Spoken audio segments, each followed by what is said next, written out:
We're ready to go. I'm doing a live Indigenous focused emergency management training this morning based off of the new modules that we've released. Which if you want to follow along, I'll put that in the comments here.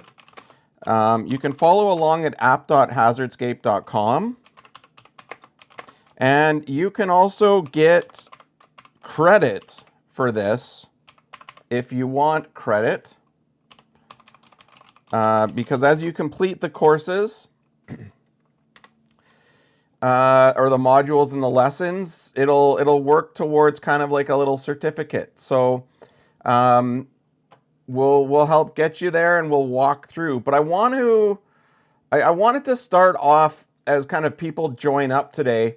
As per our briefing from this morning, the Northwest Territories government released a new wildfire response guideline yesterday, and it's a bit of a plate of spaghetti.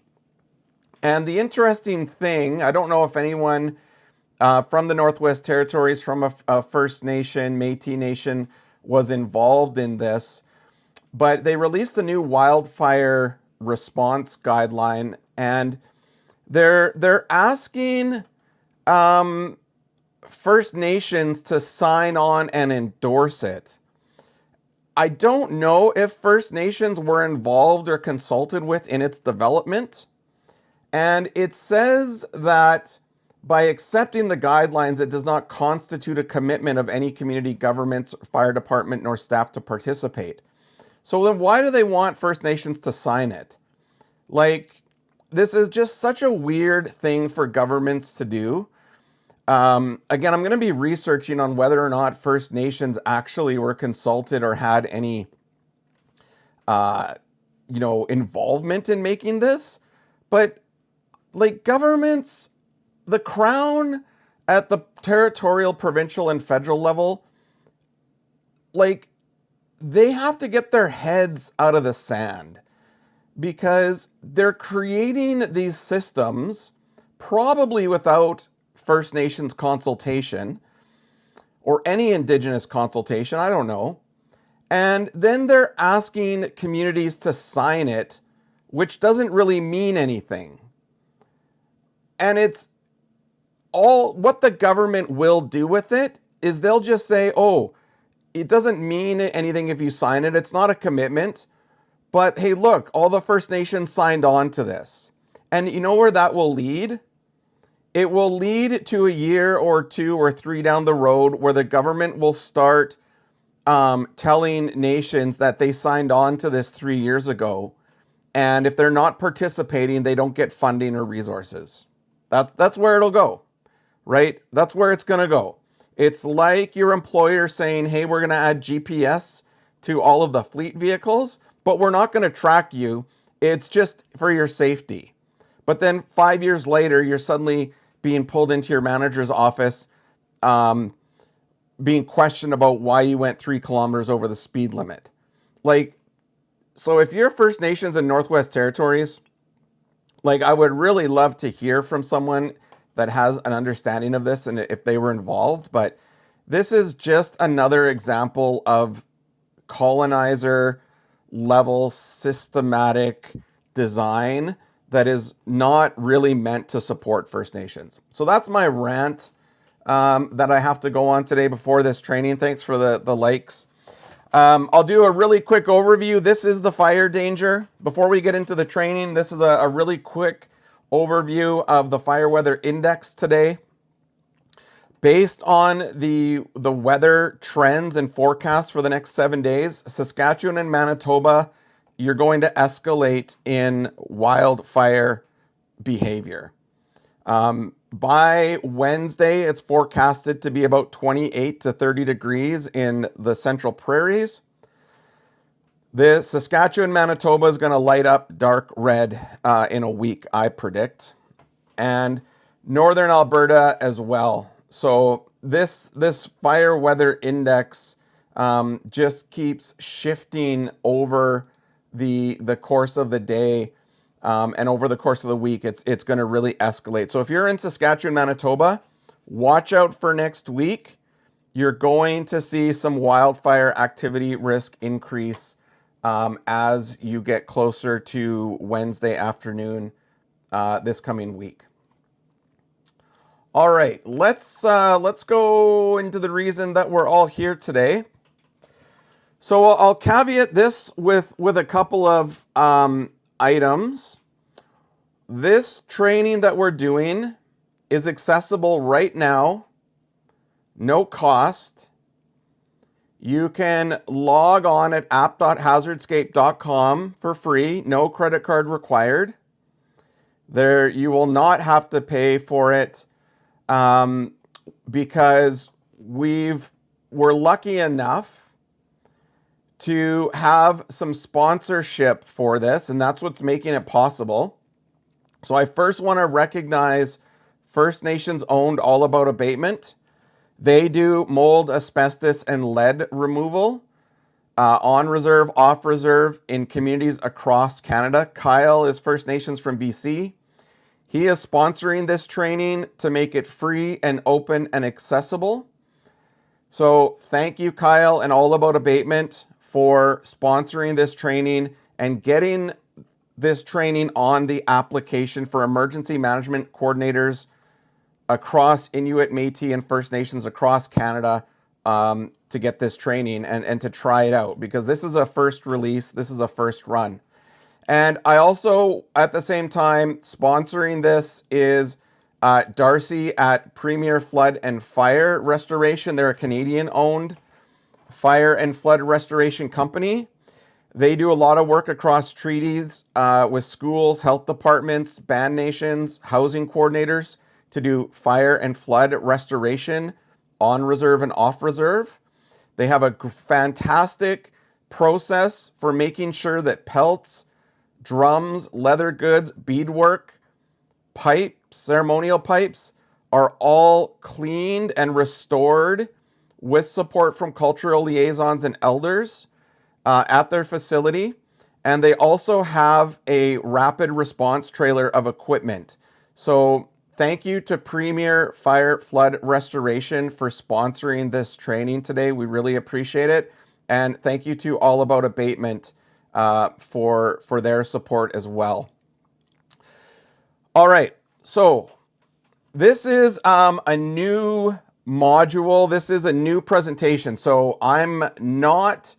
what I'm looking for from the TikTok community and from Indigenous peoples across the country is for feedback on this, because this is not final.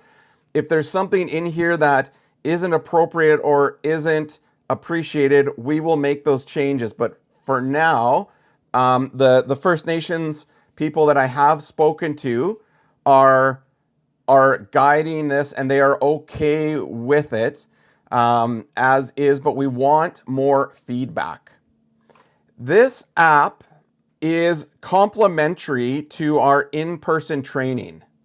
So if you attend our in-person training, you also get access to this app and all of the tools. We make that accessible. We also make it accessible at the start of the training. You can increase the font size, and you can also, if you want, have it read out loud to you. So if if there's elders or people that have learning disabilities or whatever, you can choose. Sorry, we don't have Cree or Dene or anything like that yet, but one day we may have accessible Indigenous languages on here. But you can at least have it read out to you, and you can choose to do it automatically at any speed. So click on this little accessibility icon, and you can rejig that for you and have it work on your phone a little bit better. So this is our Keeping Our People Safe, Helping Our People Recover training. It matches our in-person. It's a self-paced course for emergency management coordinators in First Nations, Inuit, and Métis communities.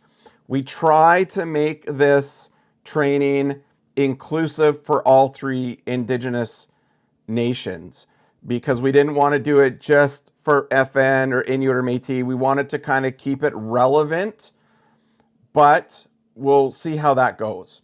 So you follow along as a new emergency management coordinator for the community of Lynx River. That's your job. What you'll see is you'll see the units here. The first unit is on the app. The second unit is in testing, and so is the third. So we will have more units downloaded onto our live app in the coming weeks. But the first one is you arrive in Lynx River as a new emergency management coordinator. The position has been vacant for 9 months. And over 4 lessons, you'll build some relationships, clarify your authority, plan your first 30 days, and begin the risk assessment work that grounds everything else. Thank you for the likes and the support. So within the first unit, we have your arrival in Lynx River, whose call is it, the first 30 days, and the risk assessment begins. So when you start the application, and I'll say one thing too. As you go along this training is tied into all of these tools that you see around the hazard risk assessment, emergency management program assessment, the planning, and the grant writer. So as you take the course, these tools are referenced and included in the training, so you're learning about that as well. So, arriving in Lynx River. So you step off the plane onto the gravel airstrip. The position of the emergency management coordinator for the community has been vacant for 9 months. And you are the brave person to be taking that on. So Sarah is the executive director for the community. They welcome you at the airstrip. And they're going to take you into the office because there's a lot of to talk about, and not all of it can wait. So emergency management is the work of reducing the negative consequences of hazards on a community. You cannot make hazards disappear. The river will still flood. The trees will still burn, right? What you can do is reduce how much harm those events cause. And we do it with the emergency management cycle. So as you go through the course, you're getting just little bits of information in kind of small, sort of hopefully bite-sized chunks. You click on these and it gives you a definition for each one. So prevention mitigation is reducing the chance and severity of negative consequences before an incident. So fuel reduction in the forest, right? Cultural burning, building codes, public awareness. Those are all in the prevention mitigation space. Preparedness. Building the capacity to respond before an incident occurs. Training the volunteer fire crew. Running tabletop exercises. Maintaining your emergency supplies.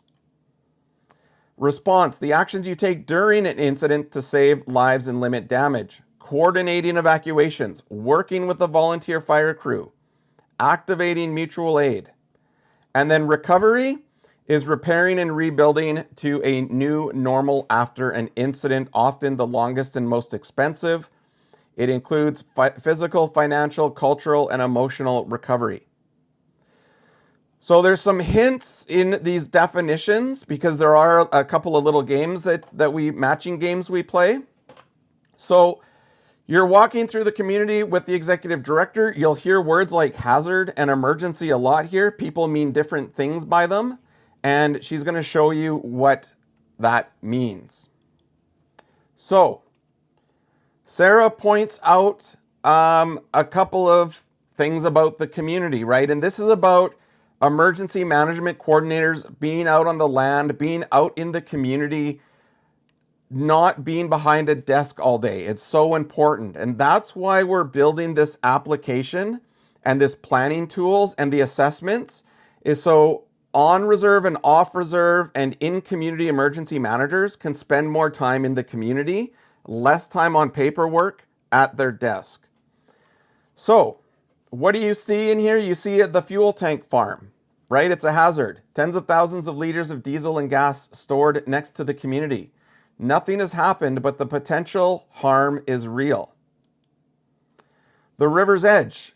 It's a hazard zone. The river flooded the school grounds in 1995. It has flooded twice since to lesser extents. This is a reoccurring potential, not a current event. You can see the ridge in the background where there was a 2018 wildfire. The community was not directly hit, but smoke filled the air for 2 months. This was an incident, an emergency, and ultimately an emergency management response. All three words apply at different points in its life. So you have to key in on that.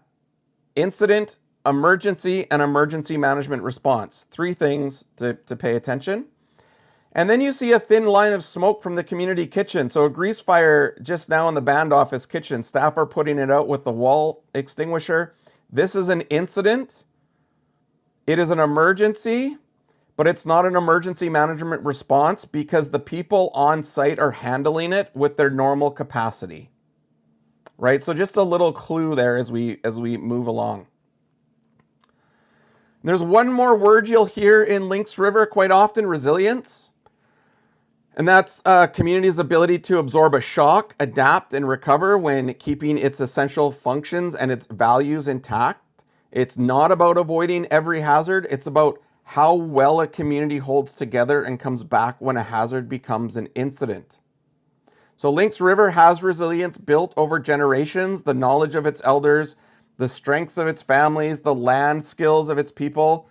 Your job is not to create resilience from nothing. It's to strengthen what is already here. And that is the main message, right, for Indigenous communities and knowledge. You have resilience. You have centuries of resilience built up. The Crown and Munya like me and other consultants and trainers aren't going to give you resilience. You already have it. But in the modern day, with all the modern day hazards that exist and the systems and everything going on, this app and this training is meant to help sort of bring some awareness and education to how Indigenous communities can adapt to all of the hazards that the Crown and colonization has created through built up infrastructure, climate change, things like that.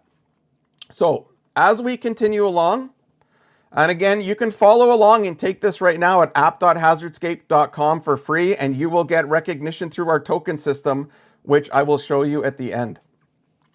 So now match each word to what it actually means. So hazard. Hopefully, I don't know if you can read on the screen, but if you're following along and you want to take this course, you're getting like open book cheat sheet right now. Hazard. What is a hazard? Right? Well, it's potential harm. It's a condition that could lead to an incident, but has not yet. So really dry forest, river, snow melt, the fuel tank farm. Those are all things that are kind of hazards, but they're not actually doing anything yet other than just sitting there. What is an incident? Right? Well, you could say it's one of these, but no. It's an event where a hazard actually causes harm or credibly threatens to. Okay? That's an incident. But what is an emergency? Right? It's an incident handled within a department or a team's normal capacity. And just like the band office fire example in the last one, there's a fire extinguisher, there's a grease fire, the staff are trained, they were able to handle it. It was an incident. They handled it on site, so it's just an emergency. But when is an emergency management response required? Well, that's when the incident has exceeded a team's capacity and requires coordination of emergency management. Okay. Oops, emergency response. And then resilience is a community's ability to absorb impact, adapt, and recover. Gotta click it in there. All right, you submit that, we move along. We got 100%. So if you're at app.hazardscape.com right now, you can get credit for this. So you're still on your way to the band office. A radio call interrupts. Smoke reported on the ridge north of the community. Daniel was on patrol and called it in. Could be a fresh start, could be nothing yet. Sarah looks at you. Welcome to the job. What do you do first? So your first day on your job, you're with the executive director. The Guardian calls in. What are you going to do? So do you declare an emergency management response immediately? Ask Sarah, the community's elected leader, who is already responding, and what they need from you, or do you say nothing and wait for her to tell you what to do? Anyone want to try in the comments?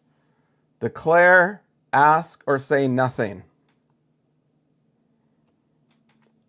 Let me know. I'm going to pick the wrong one, just so you see it happens. So let's be a hot-headed Moonyao incident commander with 50 years experience walking in the job. You raise the radio. Sarah catches your wrist. Slow down, Daniel.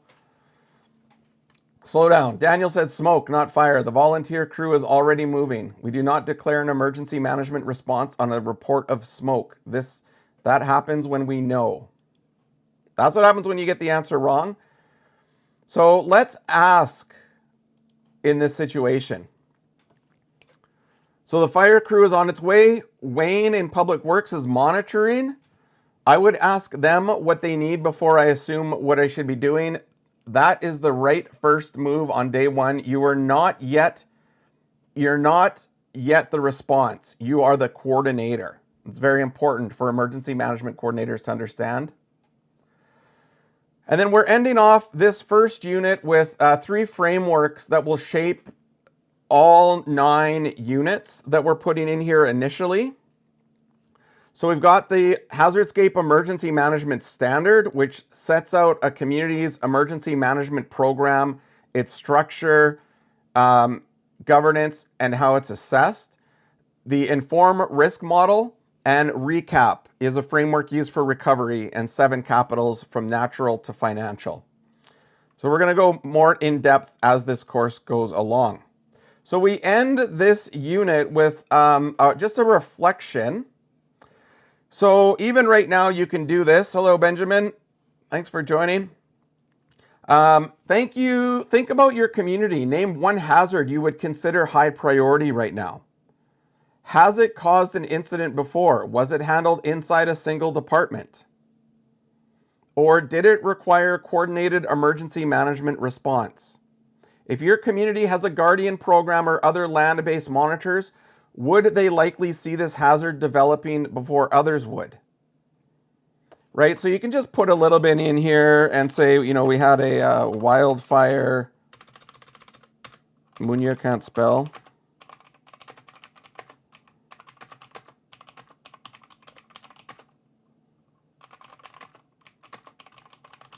We can put emergency coordination center. So you can type in here a little note. We just want you to reflect on it and get thinking, right? So you save that. We got 100%. Woohoo! We have arrived in Lynx River. Thanks for joining. Thanks for the support, Benjamin. You go back to the unit.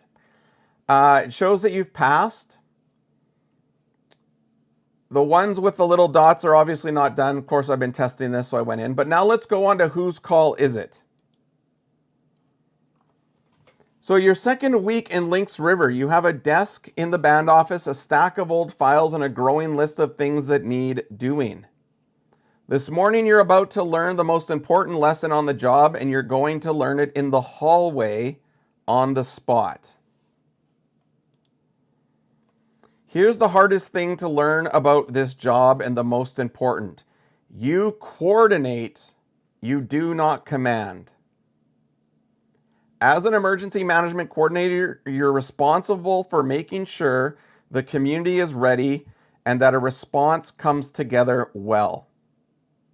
But the authority to make the big calls, declaring an emergency, ordering an evacuation, spending money, directing another department staff, does not belong to you. It belongs to the elected leadership and to specific role holders like managers and directors and other leads in the community. As an emergency management coordinator, your job is to make sure the right person makes the right decision at the right time with the best information you can give them. Coordinate, do not command. Hold on to that. The rest of this lesson shows you what it looks like in practice. So the key here is remembering that you're an emergency management coordinator. If this was for a director of EM or a higher level authority, this would be a little bit different, but this course right now focuses on EM coordinator. All right, and you've got sort of the community's governance structure here. There's elected leaders. There's the Emergency Management Program Committee. There's Linda, the finance manager, Wayne, the public works manager, and you, the coordinator.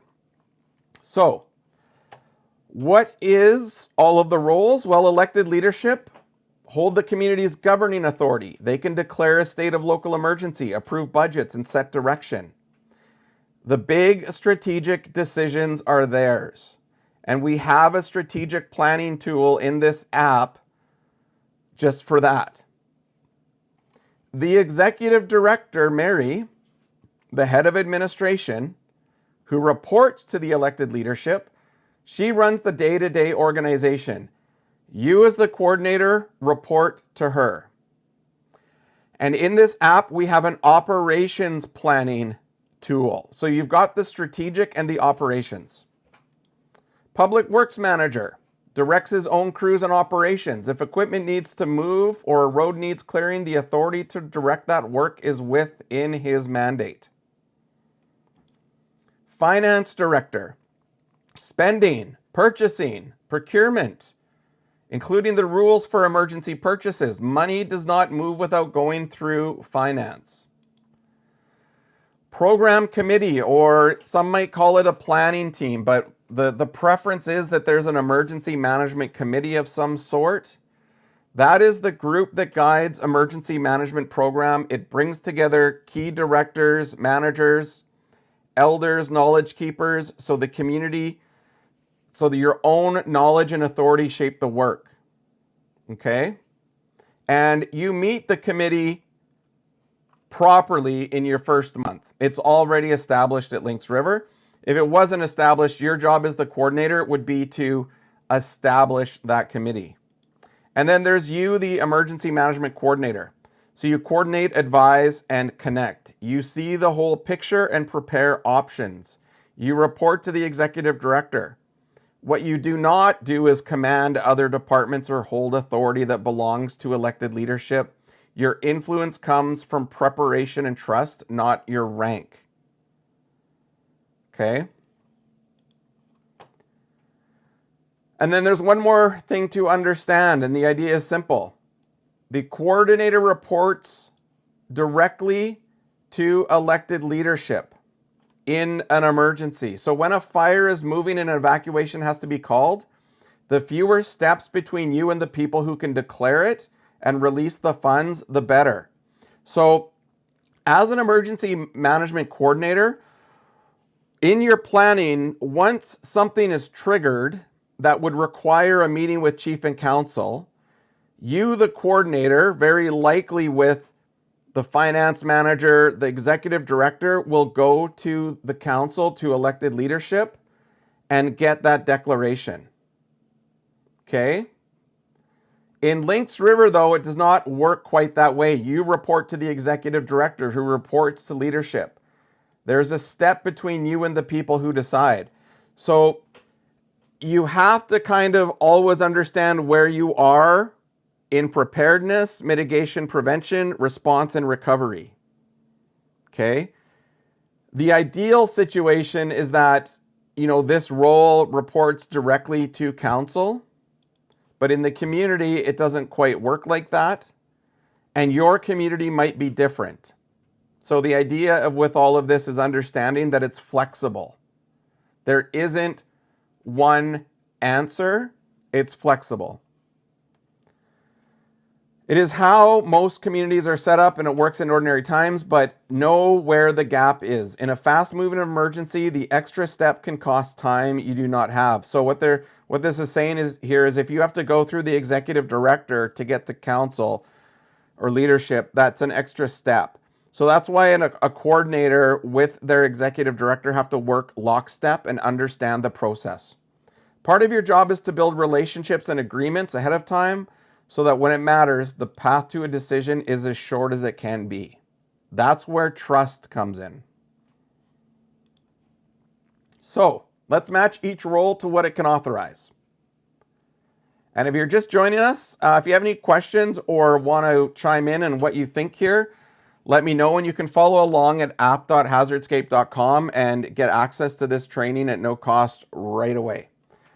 Elected leadership. What would they do?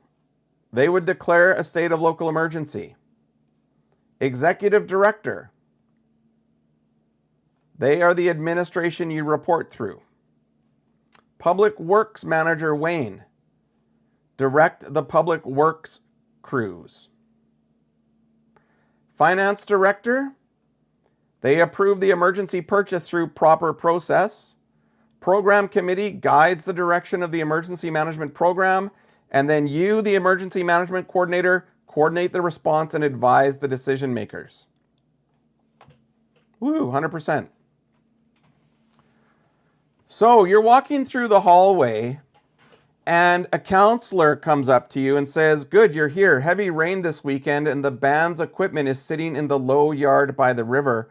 I want it moved to higher ground before Friday. Tell Wayne to get his crew on it. You're the emergency coordinator now, so this is your call. Make it happen. How many on reserve or nation staff, or even in an Inuit community or Métis Nation, how many times have you kind of randomly walked up to an elected leader and they've asked you to do something, right? It's very common. Right? That's going to happen as an emergency management coordinator. If council or elected leadership is not briefed on the roles and the governance of EM, you're going to get put in this situation. So this counselor's just told you to order Public Works to move the equipment. He's on council. You've been on the job less than 2 weeks. Wayne, the Public Works Manager, has not been part of the conversation. What do?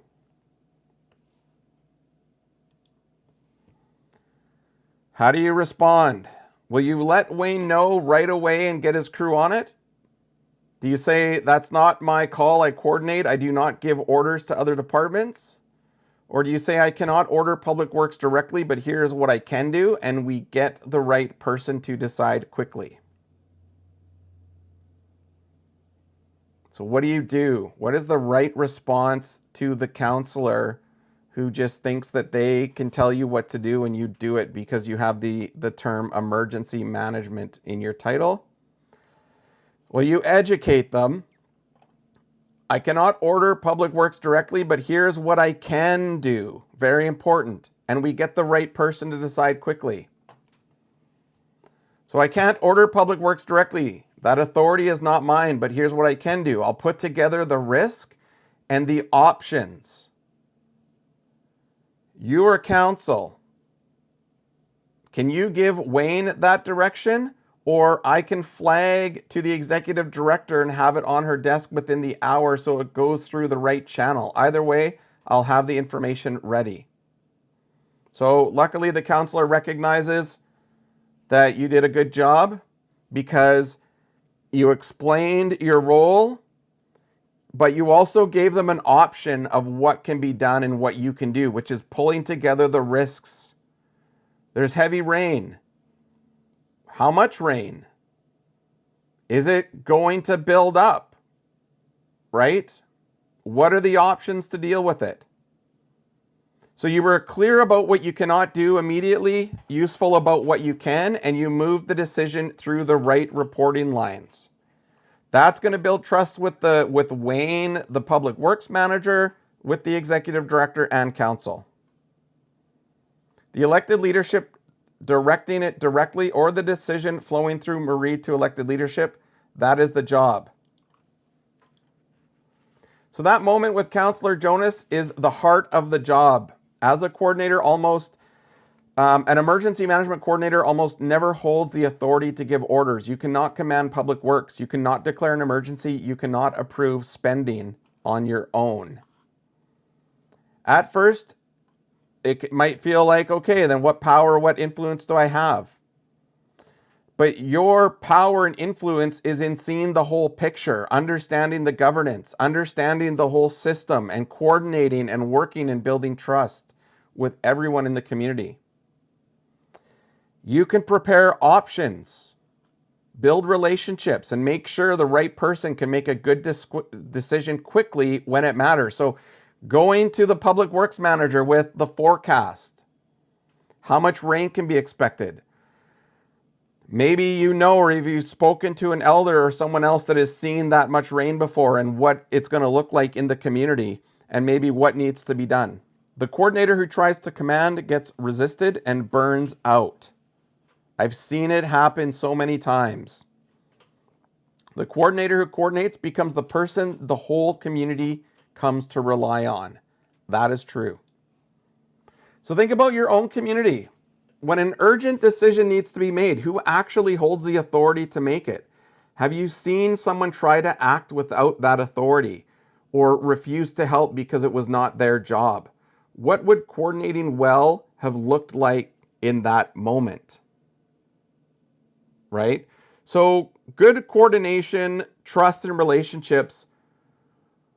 What would that look like if you have all that in place? Well, it looks like, a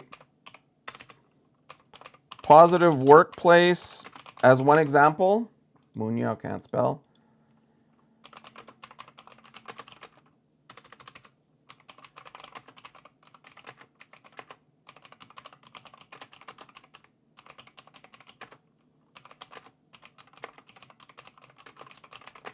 So this is one example of what it can look like. It'll look like a positive workplace. You as the coordinator bring forward information, data, options, and recommendations that are respected, considered, and then the decision is made quickly by the person who is responsible for that decision. Woo, 100%, we did it. All right. So we've arrived in Lynx River. We've kind of started to clarify roles, responsibilities, governance. That is all captured in our emergency management program assessment under program management. So you can do this assessment for your own community and get a decent look at how you're performing in that area. All right, the first 30 days. Okay, you're in your first month. What are you going to do as a new emergency management coordinator? You've started with program management. Okay, you've got the committee. So you're 3 weeks in. The stack of files is not shrunk, but you're starting to understand the community. And this morning, you sit down with a blank page and write one question at the top. Who do I need to talk to and in what order? Right? Continue to build those relationships. So here's the 5 things that an emergency management program is. It's not a vague thing. It can be measured. It can be seen. The assessment your community will use looks at the whole program. This is what our assessment looks at as well that you can take. You're probably, in this scenario, you come into the job and there's some things that were already done. You have to get awareness of that, right? Program management is the foundation. It's like the house or the teepee poles. It's like the cement basement. Whatever analogy you want to use, that's the foundation. Leadership and commitment. Have elected leadership formally authorize the program, and do they take part? You as the coordinator, Do you know your role? Do you have some authority? Do people know what it is and the ability to act in an emergency that is documented? The committee, is there a committee? And do elders and knowledge keepers sit on it as full members with other community members, even youth, nation staff? Resources. What does the community have and what mutual aid agreements exist? Financial management. What does an emergency spending and procurement actually look like? How does it work? And what laws, treaties, and self-government agreements apply? Knowing where your community stands on each of these is what the first 30 days are for. Let us match your first conversation. So, secure a formal resolution from the elected leadership authorizing the program. Whose job is that? Right? That's your leadership commitment. Confirm your own role, authority, and ability to act in an emergency are documented. That's the coordinator. Convene the committee and ensure elders and knowledge keepers are formal members. That's the committee. Mutual aid agreements. That's resources and assets. Understand how spending and procurement work during a response and recovery, even preparedness and mitigation. That's financial management. And then identify laws, treaties, and self-government agreements. That's laws and authorities. Did we get it all right? Yes. Okay. So 3 weeks of conversations are done. Now you have called the first meeting of the Emergency Management Program Committee.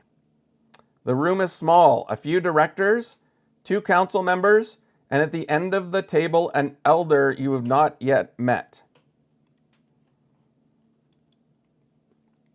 So you met the idea of the program committee in your first few days. Now you're in the room with the committee.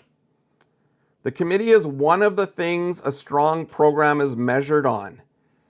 A conforming program has a committee with defined membership that meets regularly and importantly. One that formally includes elders and knowledge keepers as members and just not occasional guests.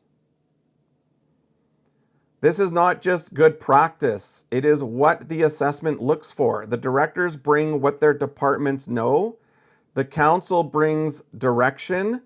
Elders bring something the others cannot. The memory of what this land has done before and what the people did about it, right?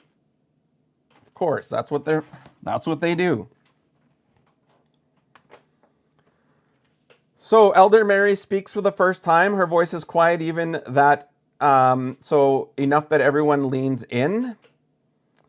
And she just says that she's seen the river come up 3 times in her life. In 1973, when she was a young mother, the community had no warning then. Only the dogs acting strange the night before. In 1995, they had a little more time. The water still took the school grounds. And she looks directly at you as the coordinator. You're the new one. They tell me you are here to help us be ready. Good. But readiness is not new here. We have always been ready in our own way. The question is whether you will listen to how. So this applies to Indigenous emergency management coordinators and non-Indigenous, right? If you're non-Indigenous and you've never worked with a nation and this is kind of a new path for you, as a Munyao who has sat at a table with an elder I've never met before and they look at me, it's like it can be intimidating. But they're there to guide and teach you. I still have elders today send me a text message or call me and it's always got some little message in it and it's a guide. And so as a new coordinator, this is the advantage you have. Right? She's shared something that matters and she's put a question to you. The room is waiting for you to answer. So how do you respond to Elder Mary? And if you want to put in the comments how you would respond, go ahead.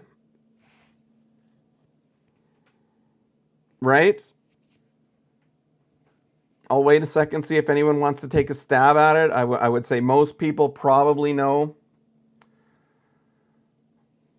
But yeah, you want to ask her to teach you what she remembers in her own time, right? The committee meeting is not there to necessarily go into detail. It's there about making some decisions, having some discussions, but obviously she's maybe inviting you for a chat. So those floods are exactly what we need to understand and not only the dates.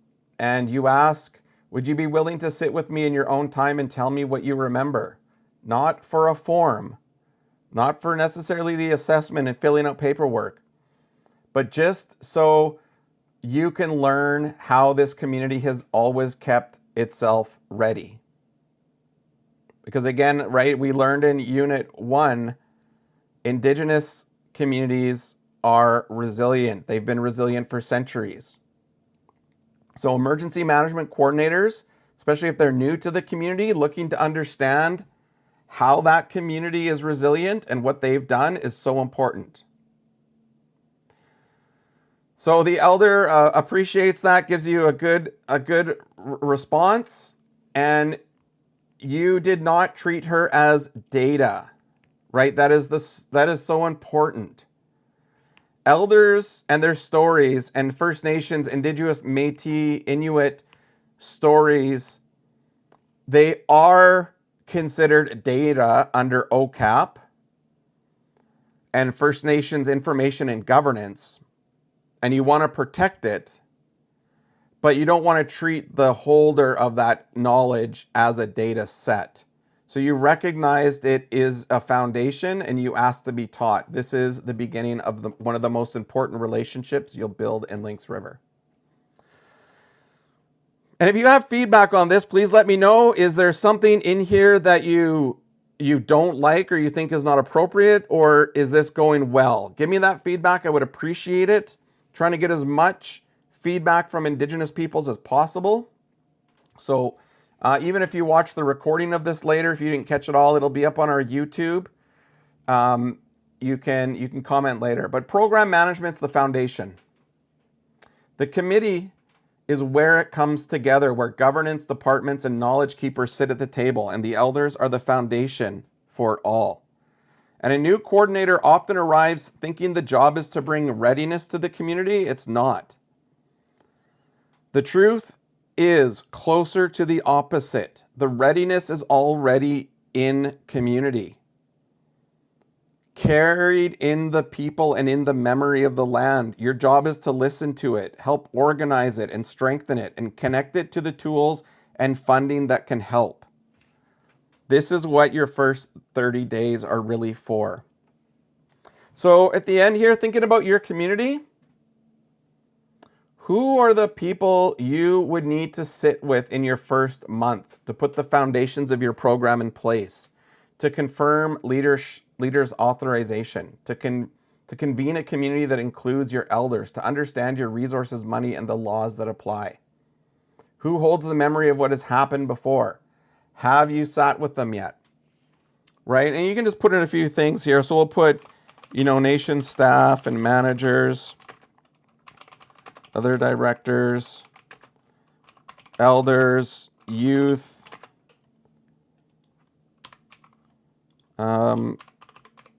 community members, maybe externals. We go over externals a little bit later, but just make some notes, save it, and woo, we passed. And again, if you're just chiming in or tuning in, you can go to app.hazardscape right now and you can earn your credits, which I'll show you what that looks like after we finish our last module or last unit in this module, which is the start of the risk assessment. And again, if you go to the dashboard, hazard risk assessment is here. You've got a tool that can help you start an assessment, right? And you can, with your program committee, with what you learn from the people in the community, you can go and you can measure the hazard and exposure. You can check on the vulnerability and the lack of coping capacity in the community and rank it and get a report. And it's all automated for you. Okay, so your first 30 days were program management, leadership's authorization, the committee with the elders, the foundations. The program now turns to its next job, planning. And this approach focuses on two kinds of plans. Strategic, which is the planning team analyzing your situation, goals, objectives, courses of action, rights holders, stakeholders, externals, and then putting it into action. And an operational plan that turns into specifics, a base plan and its annexes, spelling out what does what for each function in each hazard. But here's the good news, you've already started. The committee you convened is your planning team. Step 1 is done. The next step is to understand the situation. What threatens this community? Who's most at risk? What can the community handle on its own? That's your risk assessment. Hazard, vulnerability, risk assessment. So, you're talking to one of the guardians, Tara. They're the guardian coordinator. 5 years of patrol records, water levels, ice conditions, where the fire came close in 2018. The guardians in the community have been waiting for someone to actually help with all of this information to coordinate it and help plan. And then by chance, Elder Mary comes in and sits down without being asked. And it says, I heard you were finally looking at the land properly. Tara has 5 years. I have 80. Between us, you might learn something about this place. It's funny. A risk assessment is not just a list of hazards. The river flooding is not by itself the risk. So within the INFORM methodology, we break it down into hazard exposure, vulnerability, lack of coping capacity. So what are the threats? And who and what are in their path? What are the conditions that make people more likely to be harmed? And then what are the gaps in the community's ability to respond and recover? Those are the things that we look at. Tara's patrol data and Elder Mary's memory feed all three, and hold on to this. The assessment you're about to build is made entirely of the community's own knowledge. That knowledge belongs to the community. It's going to matter sooner than you think. Very important.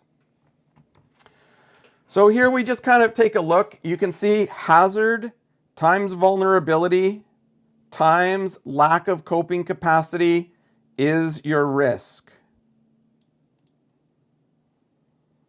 The river that floods, the forest that burns, the fuel tank farm, and what sits in their path, the school, the homes along the South Road, the people. Vulnerability is the conditions that increase harm.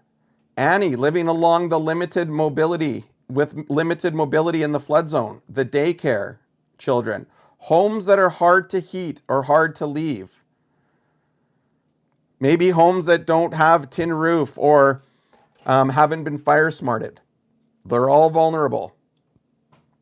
And then lack of coping capacity, right? One volunteer fire crew, fly-in access the weather can cut off, limited equipment. Maybe there's no governance. A community with strong governance and strong relationships cope far better. The work you did in your first month was coping capacity work.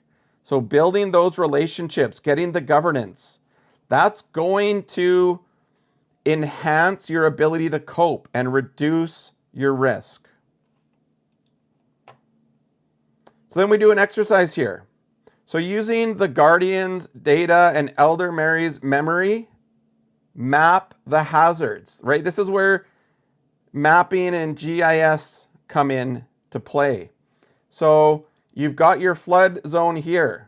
You've got your fire risk here, and you've got the fuel tank here, right? You can use a map for all of the hazards and all of the assets and assets of value to display to the community the risk in a visual. So you're placing pins along the river's flood zone when Elder Mary's hand comes to rest on the table. There's something there. Along the bend below the old willows, it's a burial ground. Our people have been laid to rest there for longer than anyone can count. The water has been getting closer to it every year. She does not tell you what to do. She is watching to see what you will do. So the elders just provided you with some information about a sacred burial ground. It's in the flood zone you're mapping. If you record it, the community can plan to protect it from the water. But this risk assessment will be seen by others, funders, government partners. It might be stored in a database that you don't control. Elder Mary has trusted you with something sacred. What are you going to do? Do you mark it precisely on the map so it can be protected? Do you leave it off the map entirely and say nothing? Or do you not record it on your own and you bring it to Elder Mary and the community to decide? So we'll just show you, like, let's just say we mark it on the map. So your instinct to protect it is good, but you've just decided on your own to write the precise location of a sacred burial ground into a document that funders and governments will see, and that may be stored where you cannot control it. That's not your decision to make alone, and recording it this way could expose it to exactly the people it should be protected from. Leave it off the map and say nothing. You keep it out of the document, which protects the location, but you made that decision alone in silence. The water is still getting closer every year, and now no one has decided how to protect it. Avoiding the question is not the same as answering it. So yeah, you want to bring this up to the committee and the community, right? You thank the elder for the trust. It's the community's knowledge. It's their place. Can we bring it to you and the other knowledge keepers in the council to decide together how it should be recorded and protected? The elder is happy. You did not treat the community's sacred knowledge as data to capture. You recognize that the community owns and controls its own information, that some knowledge does not belong in a document others can access, and that decision belongs to the community, not you. The burial ground can still be protected. It will be protected on the community's terms. So young, even youth going through this program, non-Indigenous coordinators that work in a nation, even external consultants that are brought into a First Nation, Métis, or Inuit community.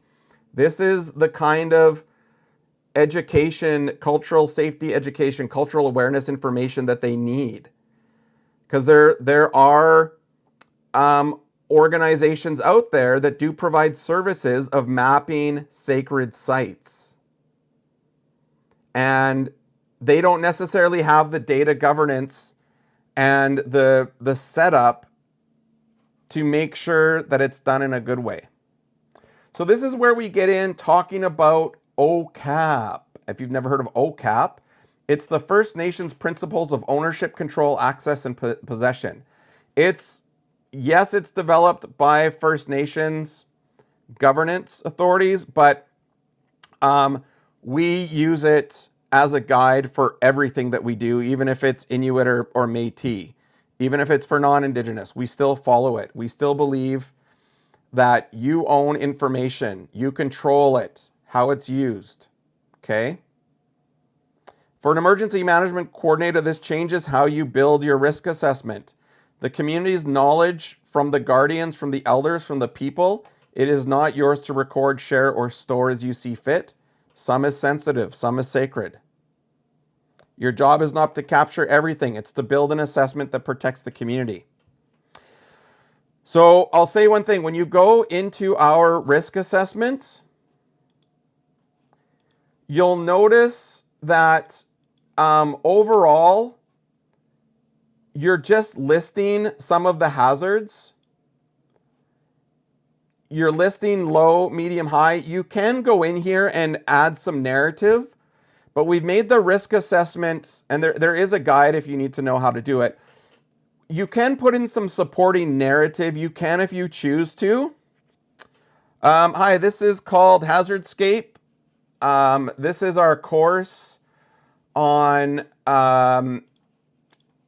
keeping our people safe, helping our people recover. You can follow along at no cost at app.hazardscape.com. It's an emergency management coordinator training for Indigenous emergency managers and staff, and anyone actually in the community or an organization that has a role in emergency management. Then we're also going through our tools, which is our assessments, plans, and grant writer. So you don't have to, you can do the risk assessment. Thank you so much for your feedback. You can do it without having to put in that sacred data, and you're still going to get a really good risk assessment. And then the report, I don't know if I have a finished report. Here you go. You can download it in Word or Excel. So you don't have to put it onto this system. If you do want to put some sacred data in here, fine. It's still hosted in Canada. It's on our servers. I can't access it. Only you can access it through a secret passkey, which is right here. If you set up an API key, only you can access it. But yeah, we've made it so you can protect that sacred data. All right. So think about your own community. Is there a current risk assessment? Who holds the data in it? Who can see it? Is there knowledge in your community, sensitive or sacred, that should be carefully controlled or kept out of written documents entirely? Who do you need to ask? So we'll just put no, there are no formal assessments, and we have sacred sites. So we'll just make that note for now. Save that. Oh, what did I do? Did I not, did I forget to save a step, or is that a bug in my program? Let's go through it one more time. Maybe because I left, it's probably because I left the thing. Let's try. All right, let's put that in. Go really quickly here. Okay, it's because I left. I'm gonna have to fix that. So back to the unit. We've earned, so you see that we've finished the module. We did all 4 unit lessons, and it says here 1 community credit earned. 8 bonus community credits earned, and I'll show you what that means. So now you can see all of them are passed. They're all done. And if you go to your tokens page, yeah, you can use it for forest fires. Do you mean like in the sense of assessing the risk and planning for them? So through your coursework, yeah, yes, this is, yes, 100%. You can use this for any hazard out there. If you look at the hazard risk vulnerability assessment, it covers hydrological, meteorological, geological, geomorphological, environmental, chemical, biological, technological, social, even extraterrestrial. But that's just geomatic storms and solar radiation, not aliens. Actually, extraterrestrial, we should put colonizer in there. Oh, that would be funny. Should I put colonization under societal for a hazard? Oh my God. Okay. Yeah, everything. Yeah. You can find it at app.hazardscape.com. You can go on there right now and you can access it. No credit card required, and all of our resources on there, which I will say at this time, I have to thank my good First Nations friend Kyle from BC, who owns All About Abatement. He is sponsoring this training. Thank you to All About Abatement for making all of this possible and for helping us to continue to build this app and this training and make it accessible and low cost to no cost for Indigenous peoples across Canada. They do a lot of mold, asbestos, lead abatement across First Nations, Inuit, Métis Nations across Canada. So if you ever need expertise in hazardous materials assessments, which is part of our risk assessment, we rely on Kyle, and then also Darcy at Premier Flood and Fire Restoration. They are a Canadian-owned fire and flood restoration company that works across a lot of treaty nations. They do mold restoration, fire, smoke restoration, all of that. Contracting. Clarify what you mean by contracting, and I'll answer that. But thank you to Premier Fire Flood Restoration and All About Abatement for their support in making all of this possible today. Yes, they do contracting. Absolutely. Kyle does a lot of hazardous material assessments on and off reserve in all sorts of communities with the abatement, and then same with Darcy at Fire and Flood. They set up a lot of MOUs with Indigenous communities, and they also have a rapid response trailer. So a big staged 50-foot trailer with restoration equipment that can be brought and staged at a community that needs dehumidifiers, ozone, things like that. Yeah, it's very, very cool. So thank you for your feedback. So going back to the tokens, so because you took the training as a learner, you've now got learning credits. That is going to pay for if you want access to this application's tools professionally, right? You've now just paid for some of the subscription costs by doing the course.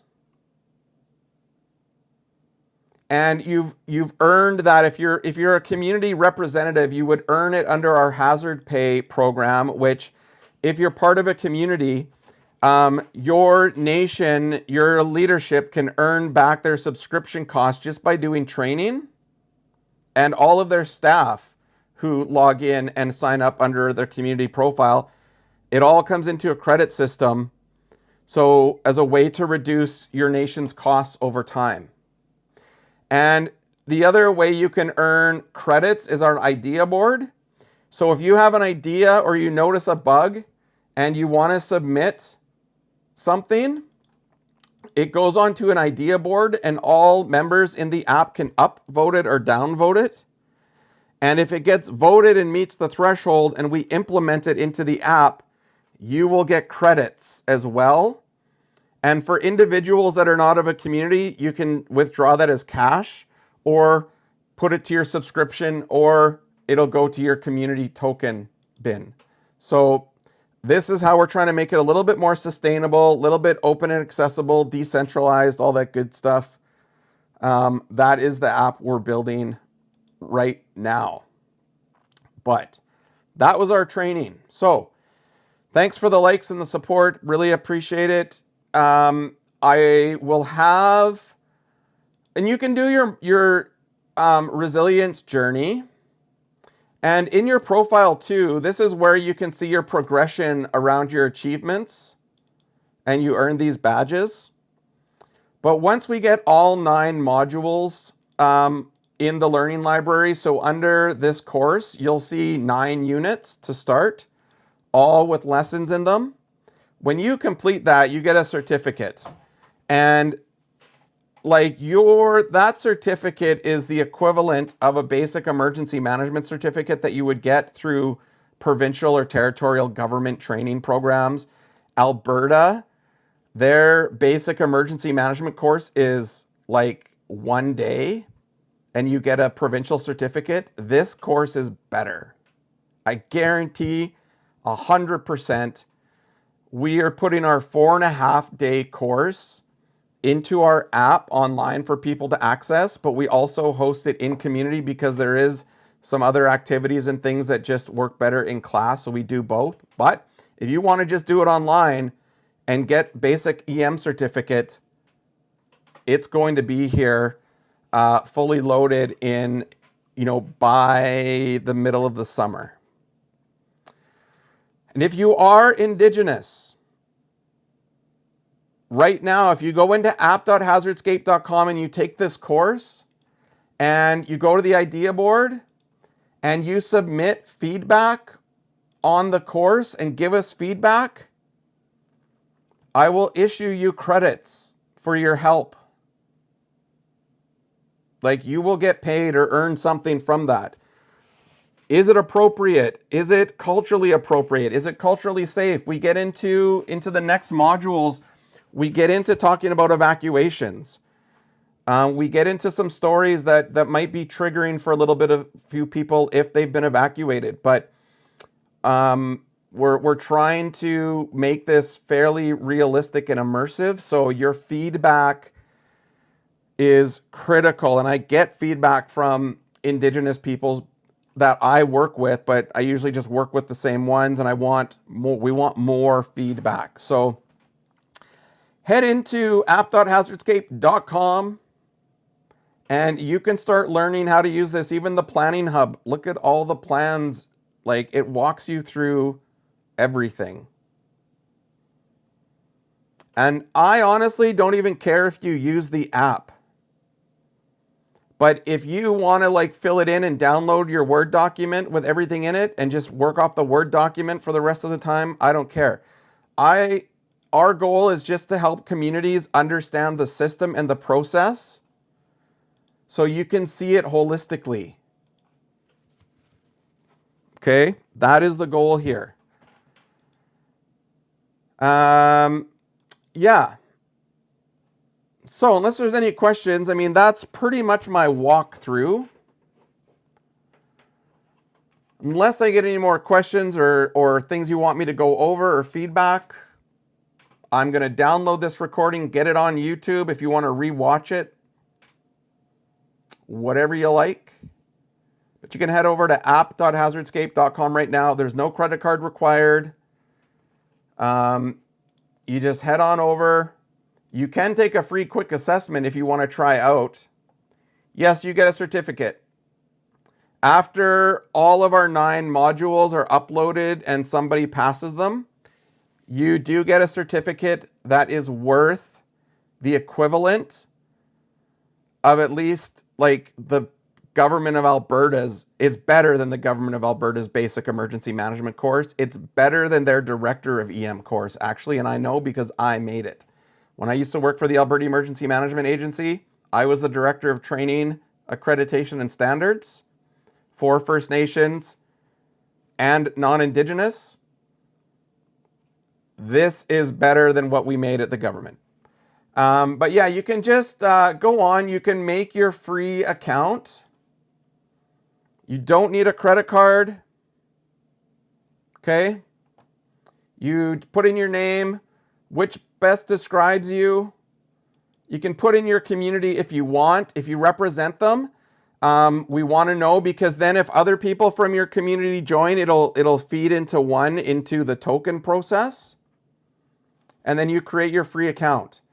You get free trial to all of the tools, but forever free is our daily situation report, the resource library, the learning library, and the idea board for earning revenue or credits. That will always be free.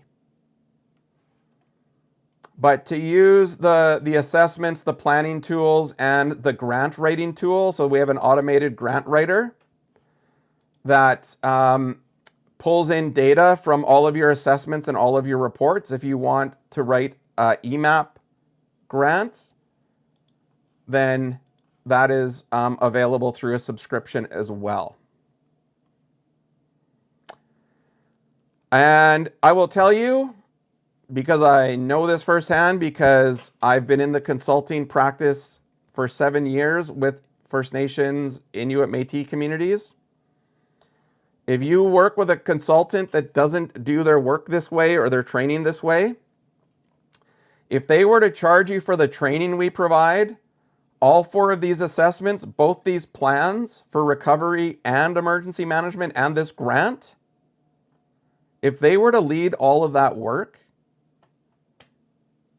$60,000 to $100,000. We train emergency management coordinators and nations to be sustainable. So you can get all this. It's only $2,400 for the year, and you still get remote support from us at HazardScape.